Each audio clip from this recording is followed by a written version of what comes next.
As 4 leis espirituais, não, os 4 pilares indispensáveis para uma igreja funcional, algumas coisas eu já falei, tá?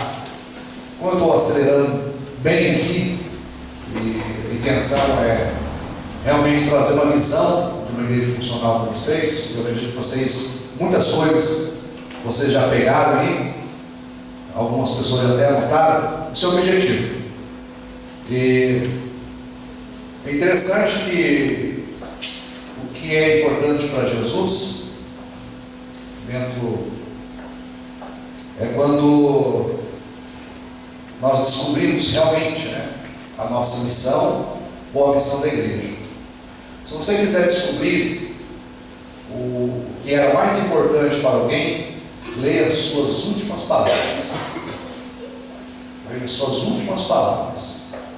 E você vai ver o que realmente era importante para essa pessoa. O Martin Luther King, isso mesmo, né? Sempre nos finais dos seus sermões, ele fala assim: eu tenho um sonho. Sempre, eu tenho um sonho, eu tenho um sonho. Até que ele conseguiu trazer uma libertação no seu povo. Mas com isso ele foi preso mais 120 vezes e sofreu, mas ele conseguiu ver o seu sonho sendo realizado. Jesus, depois da sua ressurreição, né, exatamente antes da sua ascensão aos céus, Jesus disse aos discípulos e a nós o que predominava na sua mente, ou seja, no seu coração, na sua alma, na sua missão, é o que está registrado em Mateus capítulo 28, versículo 18 e 20, também está registrado em Atos 1 e 8, que está relacionado à missão evangelística da igreja e à visão missionária da igreja. Então Jesus, ele foi na cruz pensando nessas últimas palavras, deixou essas últimas palavras para nós. Então, todo momento Jesus, ele está envolvido com a adoração ao Pai, com a comunhão, com a palavra. Ele era a própria palavra, com a evangelização, com a libertação, com a restauração. Em todo momento do ministério de Jesus, ele estava relacionado profundamente nesse texto. O discipular o povo de Deus a fim de alcançar o mundo para Cristo. Se o mandamento de Jesus para a igreja é fazer discípulos, então a sua vontade para nós, como crentes individuais, é que nos tornemos discípulos. Tudo bem. Ser discípulo é ser mais do que um crente, mais do que um evangelista ou um pastor. Não quer dizer nada. Título de pastor, ou missionário, título não quer dizer nada. A vontade de Jesus é que sejamos discípulos. O meu pastor, ele pregou uma mensagem agora 2 semanas atrás para os obreiros, não para a igreja não merece ouvir essa mensagem, mas ele falou: pastores não vão entrar no céu não. Ele começou por aí. Os pastores não vão entrar no céu. O que ele quis dizer? Do cargo, do título não vai entrar no céu. Quem vai morar no céu são crentes. Então, pastor, antes de ser pastor, tem que ser crente, tem que ser filho, tem que ser discípulo. Você entendeu? Senão você sai daí falando: olha, o pastor pregou lá que o pastor não vai para o céu. Não, ele vai para o céu, mas antes de ser pastor, tem que ser discípulo, tem que ser crente. E tem muitos aí que andam com a sua credencial para cima e para baixo, mas na verdade são ímpios. O cargo seria uma hierarquia. Exatamente, o cargo é uma posição aqui na igreja, é uma organização. São todos iguais. A igreja é um organismo que depende de uma organização. Tá? E o mais fundamental aqui que Jesus quis dizer é sobre formar discípulos, gerar novos discípulos. E para isso tem que ser discípulo. Ok? Tem que ser discípulo. Qual que é mais fácil? Ganhar uma alma para Jesus ou formar um discípulo? Oi? Formar um discípulo. Aí que mostra o nosso erro, a deficiência, muitas vezes, do ministério em formar novos discípulos. E ganhar é mais fácil. A igreja, às vezes a igreja ganha, mas ela não fecha a porta dos fundos. Entra uma alma lá, aceita Jesus e sai. E vai se assim. E passa anos, e não tem crescimento. Por que não tem crescimento? Porque aquela igreja só ganha e não forma discípulos, para gerar outros discípulos. Vou dar uma definição funcional de discipulado. Discipulado é um processo de desenvolvimento da igreja local, que conduz o cristão à maturidade espiritual. Ok? De tal maneira que se tornam capazes de repetir o processo com outra pessoa. Uma pessoa com a maturidade espiritual, logicamente é um discípulo, ele vai gerar, isso é normal da vida, ele vai funcionar, ele é funcional no meio, vai gerar novos discípulos, e assim sucessivamente. É um ciclo normal, acontece sim, um acontecimento fantástico, porque está nele, que ele tem a maturidade cristã. O conhecimento apenas, no entanto, não faz de você um discípulo. Ser teólogo, ter formação de alguma faculdade, ser mestre de alguma área teológica, ou ter conhecimento da vida inteira, isso quer dizer que a pessoa é um discípulo. Por isso Jesus, depois de ensinar os seus discípulos, conduziu-os a situações em que pudessem aplicar o que estavam aprendendo. Sabe o que vai acontecer? Deus vai conduzir vocês a situações que vocês vão ter que aplicar o que vocês estão aprendendo nesse dia. Eu amo o desafio que Paulo fez a seu discípulo Timóteo, né? Está lá registrado, se quiser anotar ele depois. Paulo está dizendo a Timóteo que faça com a próxima geração de líderes o que ele mesmo fez com Timóteo. O que ele fez? Passa adiante a verdade de Cristo. Isso é ser discípulo. O primeiro pilar é a adoração. Nós falamos um pouquinho, tá? Mas Atos capítulo 2, versículo 42, você pode abrir a sua Bíblia. Esse versículo é tão importante, que fala sobre a igreja primitiva, e é bem completo esse versículo. Ele traz adoração, comunhão, ele traz evangelização, missão, ele traz, é tremendo esse versículo, doutrina, palavra.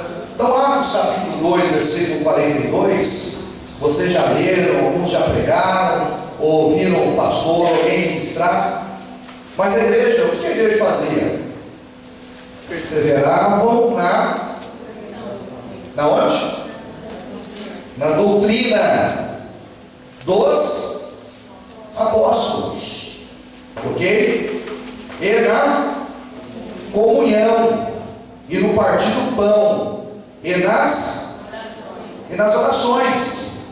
E você pode acompanhar no versículo 43, e em toda a alma havia o que? Temor.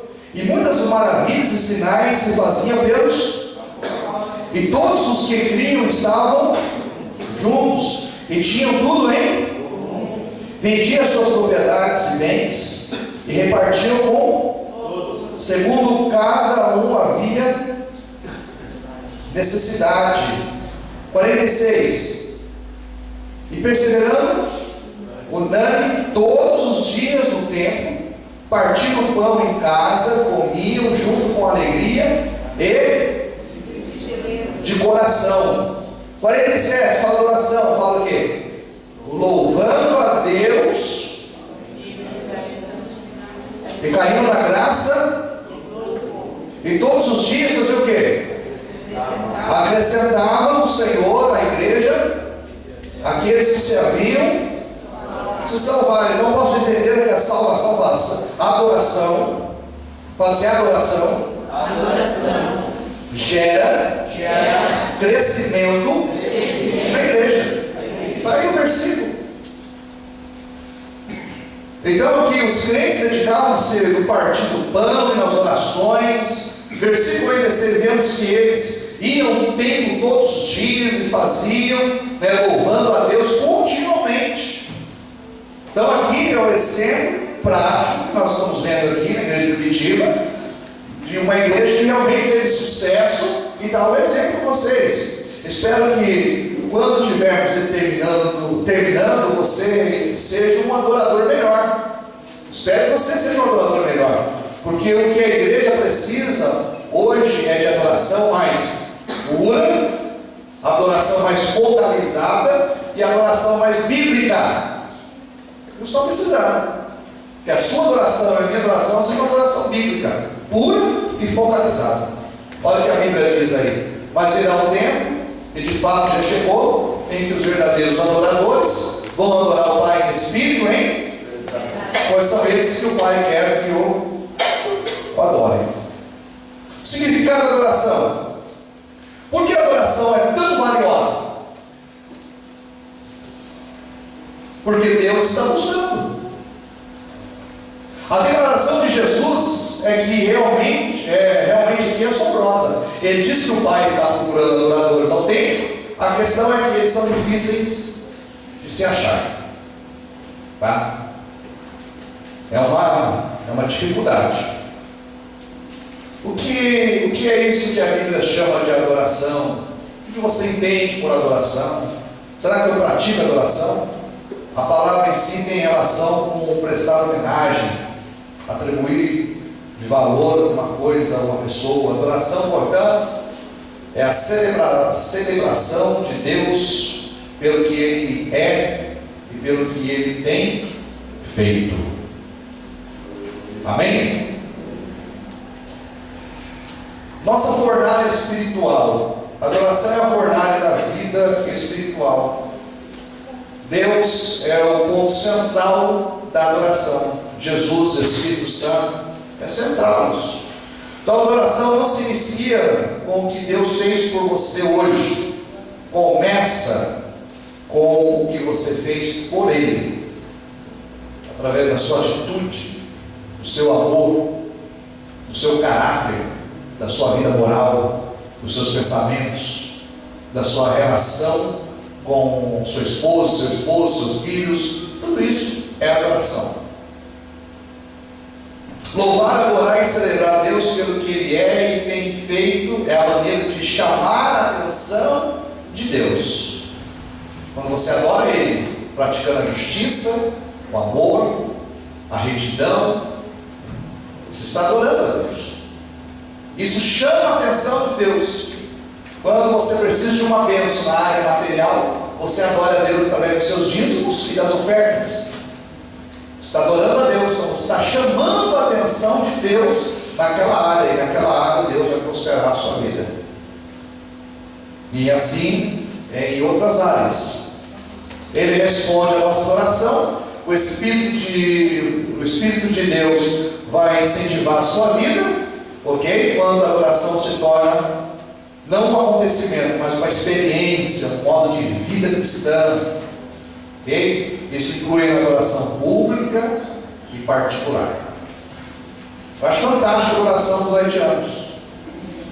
Tem que ter vergonha aqui. Eu, como brasileiro, na Assembleia de Deus, tenho vergonha, porque nós somos amarrados, né?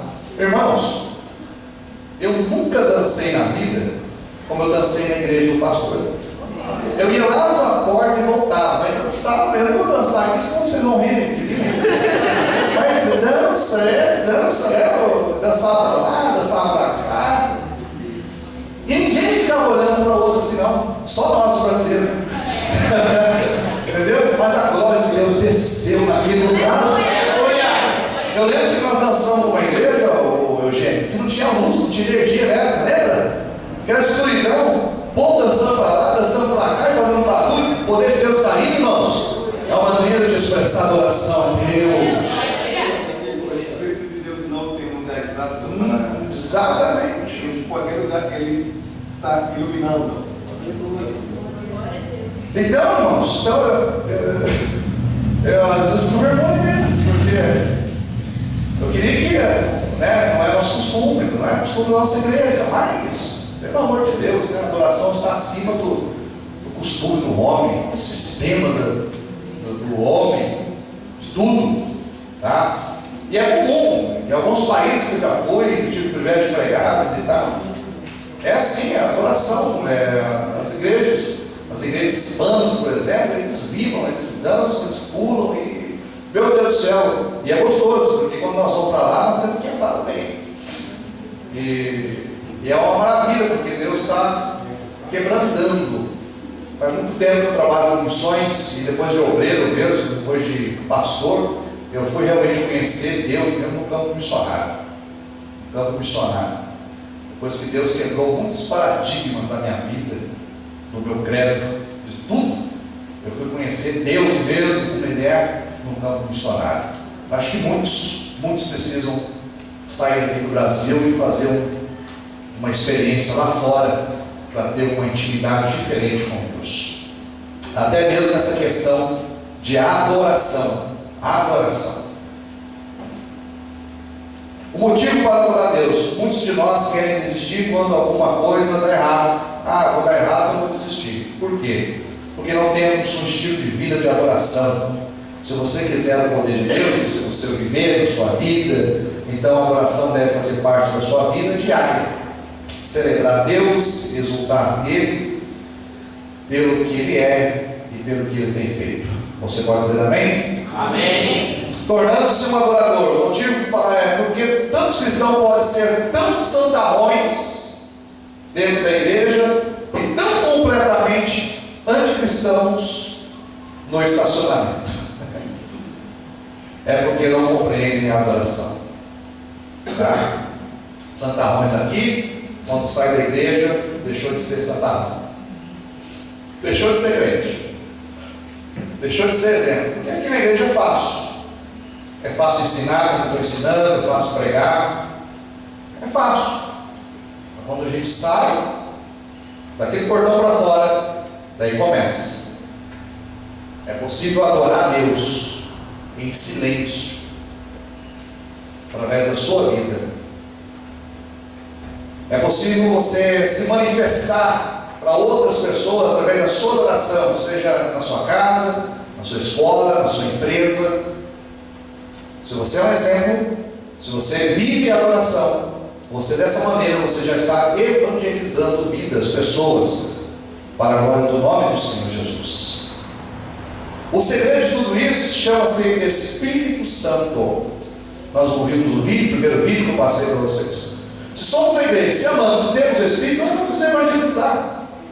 Se somos crentes em Cristo, se somos servos, se somos comprados e lavados pelo sangue do Cordeiro, estamos aqui na igreja, então vamos adorar a Deus. Precisa empurrar. Tem gente que tem que empurrar, adora, irmão. E faz tantas coisas. Não. Fique à vontade. Adore a Deus. Deixa Deus trabalhar na tua vida. O que acontece com os crentes? Nada. Esse é o problema. Nada aconteceu porque elas não adoram a Deus do jeito que Ele deseja ser adorado, em espírito e em verdade. O combustível da adoração é a verdade de Deus. Tá? A verdade gera isso. A fornalha da adoração é o espírito do homem. Então a verdade de Deus vai atingir o teu espírito. E o fogo da adoração é o Espírito Santo. É Ele que vai soprar para pegar fogo. Amém?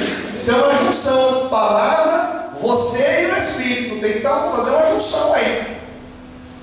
A pessoa só vai expressar a adoração perfeita diante de Deus quando ele tem a palavra, quando ele abre o seu espírito, para que o Espírito Santo de Deus venha agir na vida dele. Daí vai ter o resultado. nós temos adoração. A recompensa da oração: intimidade com Deus, uma fé restaurada, inimigos derrotados, tá? Por exemplo, satisfação na vida, salvação dos outros, que nós lemos. Quanto mais adoração, mais pessoas salvas você verá na igreja. Deus vai atrair essas pessoas, vai trazer essas pessoas por causa da adoração. Vidas transformadas, porque eu acredito que na adoração Deus transforma as pessoas, Deus transforma vidas. Na adoração acontece isso. Quando nós adoramos, somos transformados. Quando nós adoramos, o Espírito de Deus começa a mudar as coisas, transformando as pessoas, inclusive nós. Você pode dizer amém? Amém. Comunhão é o segundo pilar. Está aqui. A Bíblia diz para nós lemos, na comunhão e no partir do pão, vendiam suas propriedades e bens e repartiam com todos. Comunhão é isso. E principalmente esse projeto que está nascendo, a equipe, que a comunhão é a unidade, gera unidade, tem que ter comunhão, faz parte disso a igreja. Lembra daquele gráfico que eu passei? A igreja missionária, comunhão, ação social, ação evangelística, tudo isso aí faz parte da comunhão. Comunhão é muito importante para o povo de Deus, é um dos pilares para seguir a Cristo como seu discípulo. Deus não destinou a igreja para ser meramente uma organização. Organização não tem compromisso com comunhão, com unidade, é uma organização. Uma empresa que é uma organização, ela ajuda outras pessoas se ela quiser ajudar. Ela não tem obrigação. É uma empresa, mas a igreja não é uma empresa.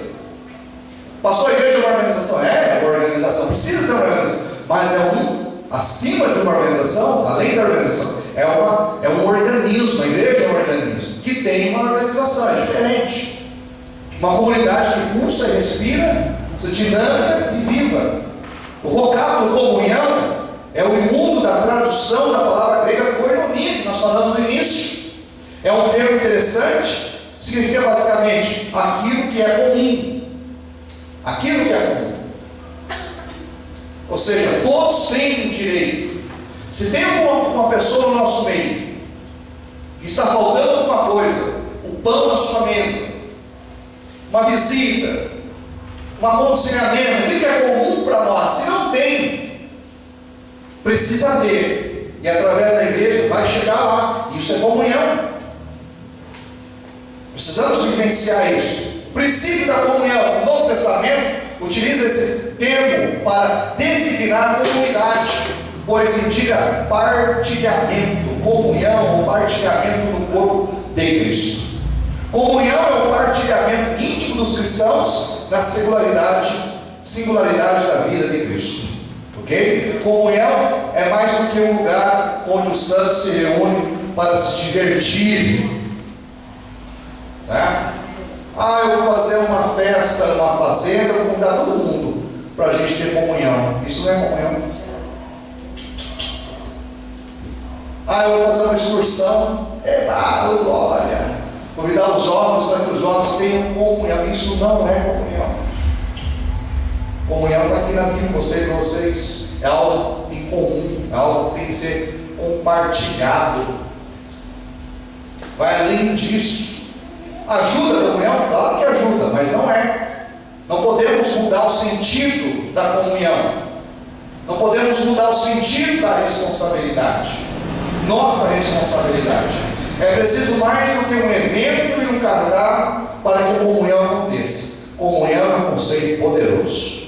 Somente o Espírito pode ministrar a nossa vida.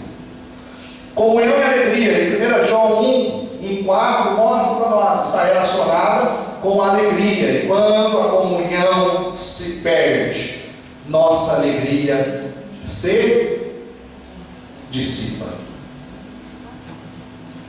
Está relacionada a comunhão com a alegria com a comunhão. e logicamente a união e intimidade. Observe que a comunhão apresenta dois aspectos: união, unidade e intimidade. Exemplo disso, o casal, o marido e a mulher. Imagina se o marido e a mulher não têm comunhão. Se não tem comunhão, não tem alegria. Se não tem alegria, não tem comunhão, porque a comunhão vai gerar união e intimidade. Tem alguns casais que falam: pastor, eu não consigo mais ter intimidade com a minha esposa. Você perdeu a comunhão com ela, você perdeu a união. União é um relacionamento com o Pai através do seu Filho Jesus Cristo. Então posso definir que a união gera intimidade, quando eu tenho comunhão com o Pai. Nesse sentido é o que? Horizontal ou vertical? Nesse sentido. Então primeiro eu tenho comunhão com, e depois eu tenho comunhão com os irmãos. É assim, vertical ou horizontal. Ok? Ou seja, quando a união está ligada à intimidade, existe comunhão. Amém, amados? Processo da comunhão é um processo para a comunhão. Ela apresenta uma dimensão vertical e outra horizontal. A comunhão começa com Cristo. Entre os cristãos tem que começar com o que temos em comum em Jesus Cristo. Quem que ama Jesus? Agora você tem que olhar para o seu irmão e falar: eu também te amo. Pronto. Basicão, comunhão. Se você tem uma intimidade, né, com Jesus, você deve ter intimidade com o seu cônjuge ou com um amigo.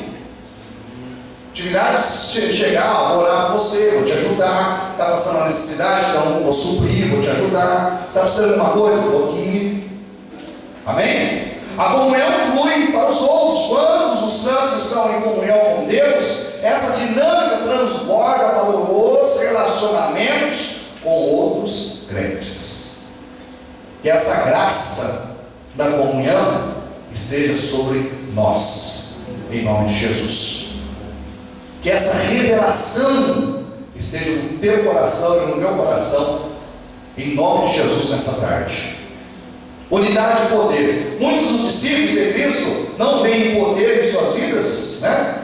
Não veem poder em suas vidas porque não agem em união. Quando estamos desunidos, o Espírito Santo se retrai. Não tem como agir, não tem como operar. Por isso Paulo nos diz para preservar a unidade do Espírito, para a manifestação do Espírito. Para ter o que? Crescimento, adoração, unidade, poder de Deus, salvação de alma, batismo com o Espírito. Ou seja, vai ter algo, porque se acontece sinais e milagres, é porque tem comunhão. A Bíblia diz para nós aqui que havia o que? Temor, maravilhas e sinais. Ele vai operar apenas onde houver unidade, não conflito e discórdia. Cristo em Casa é um projeto, tá?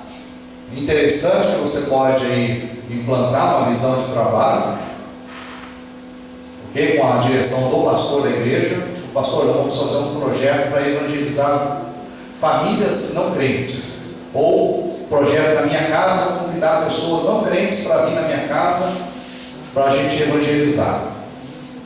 Encontramos os 5 propósitos bíblicos quando nós fazemos isso: adoração, comunhão, serviço e evangelismo. Ok? Aí, olha. Comunhão, adoração, comunhão, serviço. Aí tem 4, está faltando 1. Quando você passa a praticar esses propósitos dentro desse projeto Cristo em Casa, ou dentro de um culto, que seja, não importa o culto que seja na sua casa, você passa a adorar, a ter comunhão, a servir, e tudo isso você vai aproveitar para evangelizar. Então é os 4 propósitos bíblicos. O terceiro pilar Escrituras, Bíblia, a bibliologia, o estudo da palavra de Deus. Isso é fundamental. Chegamos agora ao terceiro elemento do que chamamos de pilar, a palavra de Deus. Atos capítulo 2, a parte A do versículo fala: e perseveravam na doutrina dos apóstolos. É a base de tudo, né, irmãos? É a palavra. Sem a palavra não tem como agir, não tem como crescer, não tem como discipular, não tem como ensinar através da palavra. A palavra de Deus é uma fonte de autoridade e nela podemos depositar toda a nossa confiança.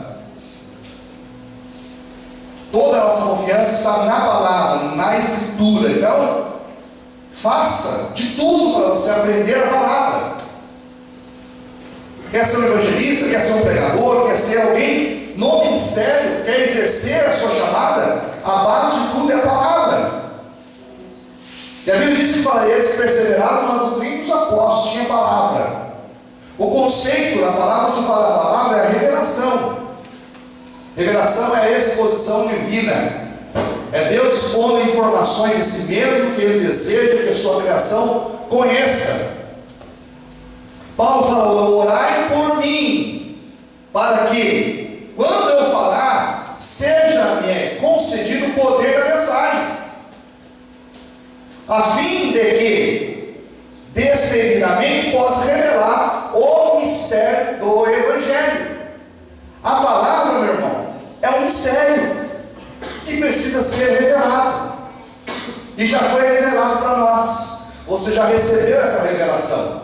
Quando você aceitou Jesus, recebeu essa revelação, e as revelações têm entrado no nosso coração. Mas para o pecador, para o homem que está lá fora, não conhece, é um mistério. Por isso que Paulo orai por mim, para que seja revelado, né, para que eu venha receber o poder da mensagem, e para que essa mensagem seja revelada e eu possa trazer essa revelação. A palavra também é um conceito de inspiração. Eu dei a revelação, né? Mas tudo isso vem através de uma inspiração. Revelação diz respeito ao conteúdo. Inspiração se refere ao registro desse. Foi escrito por homens, mas homens inspirados pelo Espírito. Amém? Amém, amados? A Bíblia diz que toda a Escritura é divinamente inspirada. Quando Deus nos deu a Escritura, Ele exalou, ou seja, expirou a palavra sobre os autores, que é registrado. O que quer dizer? É o próprio hálito, a própria palavra de Deus. Outro conceito: iluminação. Então você como evangelista, você como missionário, missionária, você que está participando desse treinamento funcional da igreja, a igreja precisa conhecer muito bem revelação, a inspiração e a iluminação da palavra. Esse é o conceito básico da bibliologia. O terceiro conceito que quer discutir é a iluminação. A palavra iluminação significa simplesmente esclarecimento. É a obra do Espírito Santo que nos permite entender, experimentar e aplicar a verdade às nossas vidas. Você lê sobre perdão, mas não quer dizer nada. Você não perdoa, não, isso não foi inspirado, não foi iluminado para você. Você não pratica. Agora, se a Bíblia fala sobre perdão, você pratica, é iluminação. Se a Bíblia fala sobre amor, você pratica, iluminação, porque a palavra está fazendo efeito na sua vida e você está aplicando na sua própria vida. Não existem super santos quando se trata de compreender as Escrituras.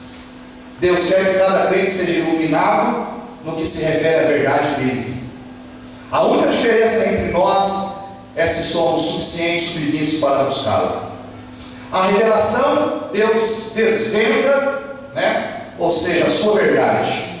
Através da inspiração, Ele providenciou que ela fosse registrada para nós. E através da iluminação do seu Espírito, Ele nos capacita a entendê-la e aplicá-la. Quando você tiver tudo isso operando em sua vida, vai crescer como discípulos de Cristo. E você pode dizer amém? Amém. Então, você precisa da revelação, você precisa da inspiração, e você precisa, e nós precisamos da iluminação. Ok? A recompensa das Escrituras. As Escrituras concedem vida, produzem crescimento, conduzem à maturidade, oferecem orientação, dão estabilidade, concedem visão, geram pureza, geram produtividade, concedem vitória e trazem bênçãos.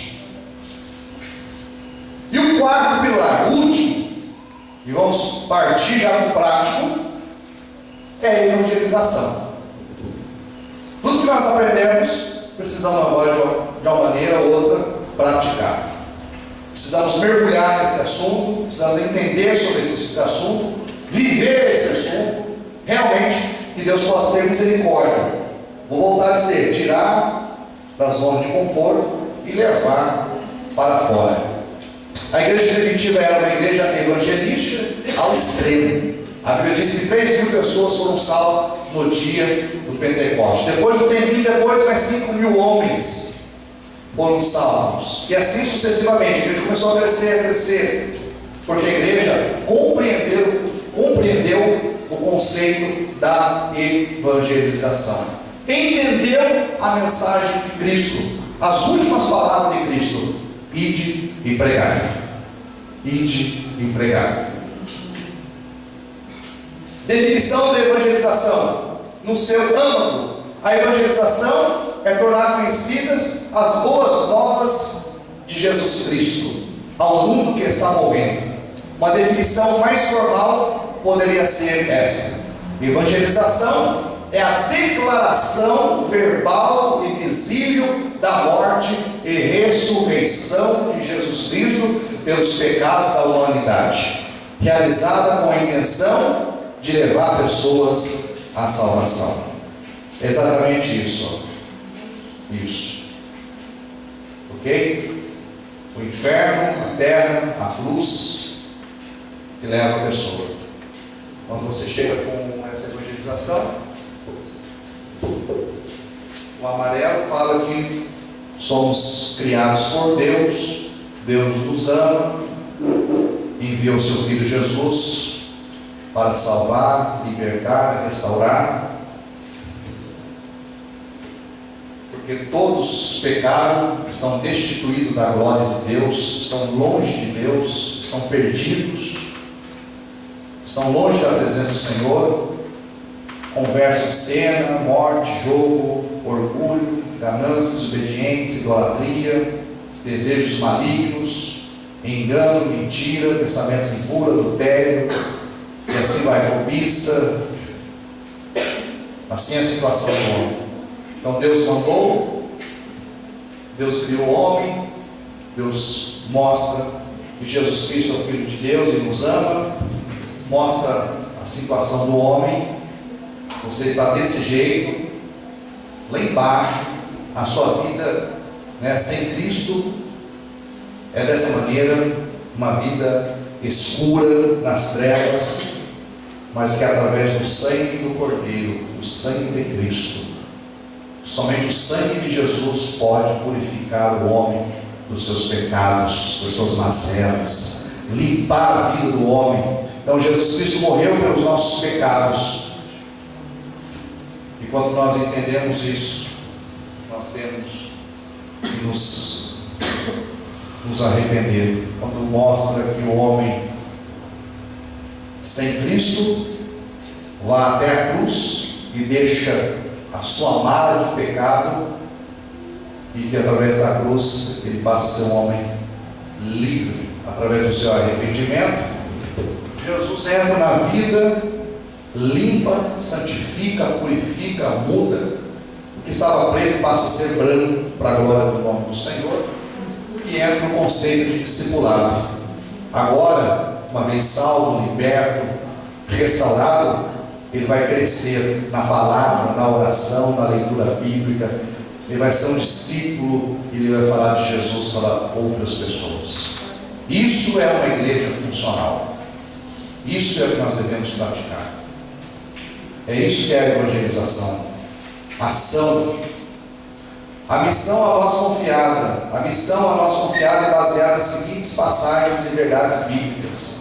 É um mandamento do Senhor, é um dever de todo salvo, é um privilégio de cada salvo, é uma prova de que temos a natureza de Deus, é uma condição para o crescimento da igreja.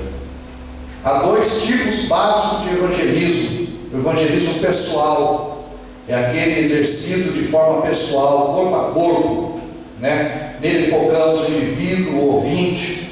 Pode ser realizado de forma circunstancial, como um encontro informal pela rua, no comércio, e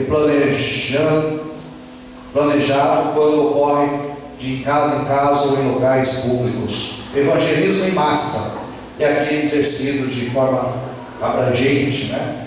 Em vez de cruzadas, culto ao ar livre, uma dinâmica diferenciada em televisão, rádio, internet. Isso é evangelismo em massa.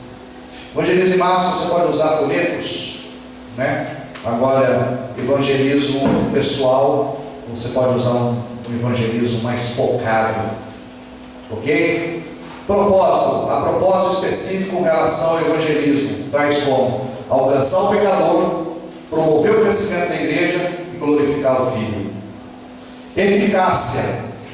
A eficácia do evangelismo está condicionada a uma série de fatores tais como ser feito com autoridade, ser bíblico, ser realizado sob o poder do Espírito Santo, ser feito com amor e ser feito com fé. Participantes. Quem pode participar do evangelismo? Os anjos não podem. Toda a igreja. É uma responsabilidade de todos. Qualificações: ser convertido, ter um bom testemunho, ter conhecimento pessoal do Salvador, ter ardente amor pelas almas, ser cheio do Espírito Santo, viver o que prega e ser irrepreensível. Abrangência: Atos 1:8. Jerusalém, Judéia, Samaria e confins da terra. É simultâneo, tá? Eu faço aqui, fulano está na Judéia, outro está na Samaria e alguns estão nos confins da terra. É simultâneo. Eu não tenho que alcançar Jerusalém primeiro, depois pensar em Jerusalém, Judéia, depois pensar em Samaria, depois alcançar os confins. Ideia errada. É simultâneo, tá? Nós estamos trabalhando lá no Haiti, mas a igreja de Sorocaba não deixa de trabalhar aqui em Jerusalém. Entenderam? A visão revelada, a grande comissão, né? Marcos 16 fala sobre o evangelismo, a grande comissão, ok? Fala sobre o dever da evangelização. Mateus 28 fala sobre implantação de igrejas, tá? Lucas capítulo 24 fala sobre o ensino. É fundamental isso, tá? É muito importante o ensino, ensinar isso. A outra comissão de João capítulo 20 fala sobre o envio de missionários. E a comissão global de Atos 1, que fala sobre a evangelização de uma forma geral. Obrigado pela sua presença. Fui muito rápido, tá? Tudo isso os irmãos acompanharam, viu que eu passei muito rápido. Falei muito rápido devido ao nosso tempo. Mas o Martin Luther King disse uma verdade: esperar que Deus faça tudo enquanto nós não fazemos nada, isto não é fé, é superstição. Verdade, tá? Esperar que Deus faça tudo, isso não é fé, é superstição. E quero terminar. Tudo que vocês aprenderam rapidamente aqui, isso é discipulado. Amém, amados? Amém. Deus continua abençoando a cada um de vocês. Eu quero agora para a parte prática, tá? Já ouviram falar? Hã? Quem já ouviu falar? Ninguém? Irmãos, eu estou trazendo para vocês aqui agora, tá? É um para cada um, ou um por casal. Isso aqui é um exemplo. Depois cada um vocês vão pedir mais, vão te pedir mais. Qual que é a intenção disso? É evangelismo em massa, pastor? Não. É evangelismo pessoal. Ok? E dentro do folheto tem isso aqui, ó. É um exemplo de ficha. Aqui você vai anotar o nome da pessoa, o telefone da pessoa, o endereço da pessoa e o e-mail da pessoa. Tá? E faltou o campo aqui, se aceitou Jesus ou não. Porque às vezes a pessoa vai te ouvir, mas ela não vai aceitar Jesus. Tá? Daí você vai guardar isso aqui para quê? Para queimar? Não, você vai trazer para a igreja, porque vai ter uma equipe de oração. Vai orar, meus amados. Tá? Vai orar. De repente, um tempo depois, você vai ligar para essa pessoa. Daí a pessoa vai, de repente, pode vir aqui fazer uma visita em casa. Tá? Nada pode ser desperdiçado, nada pode ser jogado fora, nada pode ser levado, né, com a barriga, né, de qualquer maneira. Ou você assume o compromisso, ou você não assume. Nós já aprendemos o conceito de um verdadeiro discípulo. Discípulo é aquele que pratica o que nós ensinamos, o que nós aprendemos hoje de manhã. Então você vai chegar para uma pessoa na evangelização e vai chegar e vai falar assim: boa tarde, bom dia ou boa noite, dá licença, posso fazer uma pergunta para o senhor, para a senhora, para você? Você já ouviu falar sobre as 4 leis espirituais? Não ouvi. O senhor tem um tempinho de 10 minutos para me ouvir? Ele pergunta o nome da pessoa. Flávio. Não esquece o nome. Tem gente que é campeão para esquecer, que nem eu, cabeçudo mesmo. Esquece. Daí ele está levantando: qual que é o seu nome mesmo? Está lá falando, está na porta: qual que é o seu nome mesmo? Você queima. Tá? Então, perguntou o nome. Flávio, fala 10 vezes na mente assim, Flávio. Você não esquecer. Ok? É uma estratégia de evangelismo. Você já ouviu falar sobre as 4 leis? Não. Podemos conversar? Lógico, é dinâmico, você que vai fazer, a maneira de falar, ser educado. Se a pessoa, não quero, deixa para lá, daí você pega um folheto, não entrega isso não. Isso aqui você vai entregar para quem te ouviu. Você pega um folheto qualquer, outra mensagem, como você vai abençoar a sua vida? Deus abençoe e tchau. Ok? Se cada 10 não, um falar sim, você está no lucro. Você está na bênção. Ok? Você vai atrás do sim. O não você já tem. Já é uma estratégia de venda aqui. O não você já tem. Você vai atrás do sim. Amém? Vai ser fácil, pastor? Não é fácil. Ok? Você pode fazer isso com seu pai, com sua mãe, com seu tio, com sua tia. Tá? Você vai chegar, você já ouviu falar das 4 leis espirituais? Não. Pode me ouvir. Você pode me ouvir por um período de 10 minutos aqui, eu prometo que vai ser rápido. Daí começa. Geralmente começou assim.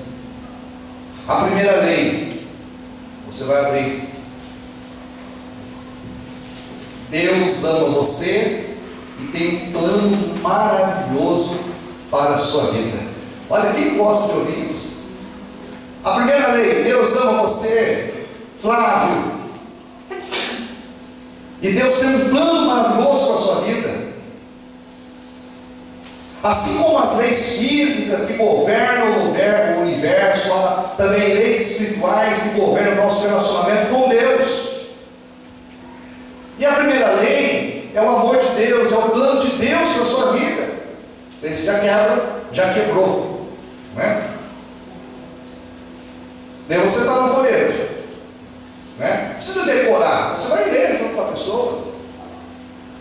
O amor de Deus Porque Deus amou, aqui Flávio, ó, Deus amou o mundo de tal maneira que deu seu Filho unigênito para que todo aquele que nele crê não pereça, mas tenha vida eterna. Está vendo? Olha aí, ó, João capítulo 3, versículo 16. Olha o plano de Deus para a sua vida. Cristo afirma: eu vim para que tenha vida e tenha em abundância, uma vida completa, com propósito. Agora, Flávio, por que a maioria das pessoas não está experimentando essa vida em abundante? Você vai fazer uma pergunta para a pessoa. Por que a maioria das pessoas não está experimentando isso? Por quê? Você vai deixar de perguntar.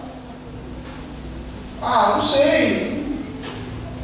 Porque o homem é pecador e está separado de Deus, e por isso não pode conhecer e experimentar o amor e o plano de Deus para a sua vida. O homem é pecador, pois todos pecaram e carecem da glória de Deus. E você vai lendo. Eu vou fazer rápido aqui, porque eu quero fazer uma dinâmica com o Flávio aqui. O homem está separado, olha aí, porque o salário do pecado é a morte, morte espiritual. Veja Deus, agora veja o homem pecador. Há um abismo. A terceira lei nos mostra a única resposta para o problema dessa separação. Veja, você já entra na terceira lei. Para ter uma junção entre Deus e o pecador, nós temos aqui a terceira lei. Jesus Cristo é a única solução de Deus para o homem pecador. Por meio dele você pode conhecer e experimentar o amor e o plano de Deus para a tua vida. E você lê o versículo, porque ele morreu em nosso lugar, ele ressuscitou dentro dos mortos. Agora, a diferença: ele é o caminho, a verdade e a vida, e ninguém vem ao Pai senão por ele. Olha, você viu ali no que nós passamos a distância entre Deus e o pecador? Agora, vem Cristo, a cruz de Cristo é como uma ponte, ou seja, vai ligar o abismo que nos separa através do seu Filho, Jesus Cristo. Mas não é suficiente conhecer essas três leis, tem a última ainda. Precisamos receber a Jesus como Salvador e Senhor.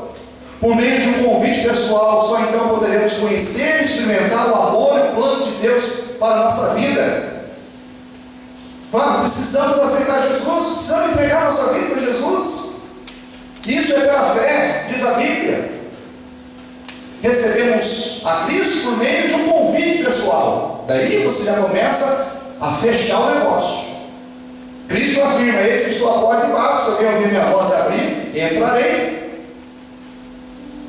Receber a Cristo implica arrependimento, significa deixar de confiar em nossas capacidades para nos salvar. Daí você vai lendo, com ele. E um quadradinho abaixo você vai ver, esses dois círculos representam dois tipos de vida. O primeiro, o eu, está no centro, e a cruz está fora, ou seja, Cristo está fora. Daí você pergunta: qual dos dois círculos representa melhor a sua vida? O eu, o pecado, daí você cita alguns pecados, a miséria, a idolatria. E o outro círculo é uma vida estabelecida, uma vida com Cristo, tudo centralizado, tudo certinho. Qual dos dois círculos representa melhor a sua vida? Qual deles você gostaria que representasse a sua vida? Logicamente a pessoa falar: é esse que eu quero para a minha vida. A minha família está destruída, meu casamento, estou nas rodas, é isso. Muitas pessoas vão se abrir na hora para você. É esse que eu estou precisando. Daí você vai entrar no fechamento. Então você precisa receber Cristo agora mesmo em oração. Não é depois, não, é agora. Mas se eu estiver na padaria, você não orar. Se estiver no supermercado, é no supermercado. Se estiver na rua, é na rua. Se estiver dentro do avião, não importa onde. Você não vai ter medo, você não vai ter vergonha. A pessoa vai fazer oração, e tem um exemplo de oração: Jesus, eu preciso do Senhor, abre a porta da minha vida, eu recebo como meu Salvador, tal. Essa oração expressa o desejo do seu coração, sim ou não? Você orou? Sim. Se for assim, faça essa oração né? Vou repetir essa oração. E Cristo entrará na sua vida como prometeu. Agora que você recebeu a Cristo, né? Agora Cristo entrou na sua vida, seus pecados foram perdoados, você se tornou filho de Deus, você recebeu a vida eterna, você começou a viver uma nova vida agora. E para desfrutar ao máximo sua vida, né? Você precisa agora que pessoas venham te orientar, te ajudar. Como que é o seu nome? Vou orar por você. Como é o seu telefone? Qual que é o endereço de sua casa? Você aceita uma visita? Qual que é o seu e-mail? Porque vai ter uma equipe que vai mandar e-mails de amor, evangelismo. Amém, amados?